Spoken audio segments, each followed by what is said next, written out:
ఈరోజు దేవుని వాక్యము మత్తయి సువార్త 4వ అధ్యాయము 19వ వచనము. నేను మిమ్మును మనుషులను పట్టు జాలరునుగా చేతును. ప్రభువైన యేసుక్రీస్తు వారు మరి ఈ మాటలు పలికినట్టుగా మనకందరికీ సుపరిచితమే. అప్పటికి శిష్యులుగా చేయబడని ఇద్దరు వ్యక్తులతో మరి యేసు ప్రభువు ఈ మాటలు పలుకుతున్నట్టుగా మనం చూస్తున్నాము. మరి ఇక్కడ సీమోను పేతురు, ఆంద్రేయ వీరిద్దరూ అన్నదమ్ములు.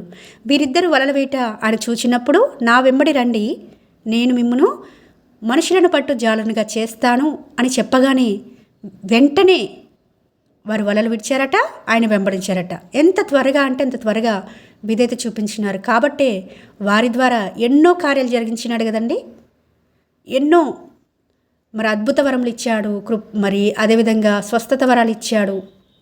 సువార్తకి పంపించడంలో అనేక రకాలుగా దయ్యంలు వెళ్ళగొట్టే అంత శక్తిని కూడా వారిలో నింపుతూ వచ్చాడు.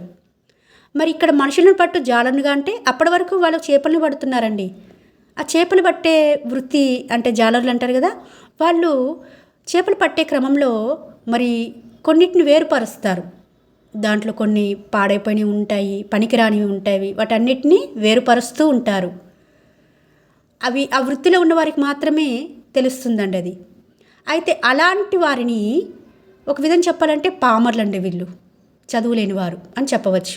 అలాంటి వారిని మరి తన పరిచర్య కోసం పిలుచుకున్నట్టుగా ఇక్కడ చూస్తున్నాము. చాలా వరకు మరి యేసు ప్రభువుని వెంబడించిన వారుగా కనిపిస్తున్నప్పటికీ ఎప్పుడైతే ఆయన సిలువకు అప్పగించి మరి చనిపోతూ వచ్చినాడో యేసు ప్రభువు, అప్పుడు మరలా చేపలు పట్టడానికి వెళ్ళినట్టుగా మనము చూడవచ్చు. యోహాను సువార్త 21వ అధ్యాయంలో చూస్తే మరి ఇక్కడ మరలా వాళ్ళు చేపలు పట్టడానికి వెళ్ళారు.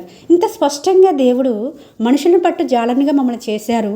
మళ్ళీ మనం ఎందుకు పాత జీవితానికి, పాత స్వభావానికి ఎందుకు వెళ్ళాలని ఆలోచన లేని వారిగా ఇక్కడ పేతురు కనిపిస్తున్నాడు కదండి. మిమ్మల్ని మనుషులు పట్టు జాలనుగా చేస్తానంటే మరలా మీరు నిర్జీవమైన ఎందుకు పనికిరాని ఆ చేపలను పట్టుకొని ఏం చేసుకుంటారు? జీవనోపాధి కొరకు చేసుకోవడం తప్పులేదు, కానీ మరలా దేవుడు అప్పగించిన పనిని నిర్లక్ష్య పెట్టినట్టుగా ఇక్కడ మనము చూడవచ్చు.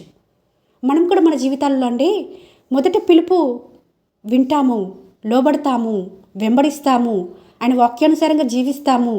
కానీ కొంత శోధన, కొంత శ్రమ రాగానే పేతురు వలనే, ఈ శిష్యుల వలనే, యేసు ప్రభు శిష్యుల వలనే మనం కూడా మరలా పాత జీవితానికి, పాత స్వభావానికి జారిపోతున్నామేమో, పడిపోతున్నామేమో.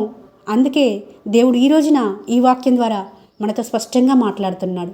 మిమ్మల్ని మనుషుల పట్టు జాలనుగానే చేయాలనుకుంటున్నాను, కానీ మీరు నిలకడగా ఉండడం లేదు, స్థిరంగా ఉండడం లేదు, పడిపోతున్నారు.